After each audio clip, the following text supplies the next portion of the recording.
Hundreds of people lined the capital city this morning to bid farewell to former President Josefa Iloilovatu as the funeral cortege made its way to Government House. The cortege was escorted by those in the armed forces and members of the Military Council. Anna Naisoro reports. A somber silence fell over the capital city this morning as the cortege of the former president and Vuda, the late Ratu Josefa Iloilovatu, made its way through the streets of Suva on its way to Government House.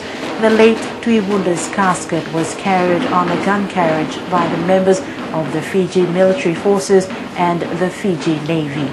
Behind the carriage was the widow of the late Vuda, Andi Kabunono, and members of the Fiji military forces and the Fiji Navy, led by military commander Commodore Vorenge Bainimarama.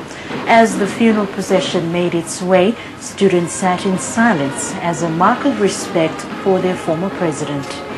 Students from Nasinu Secondary, Valentine Memorial School and Andi Vakabo School lined the streets from the Suva Private Hospital down Waimanu Road, Mark Street, Thompson Street, Victoria Parade and right through Queen Elizabeth Drive to Government House. As the procession neared Government House, crowds rushed to catch a glimpse of the former president's casket.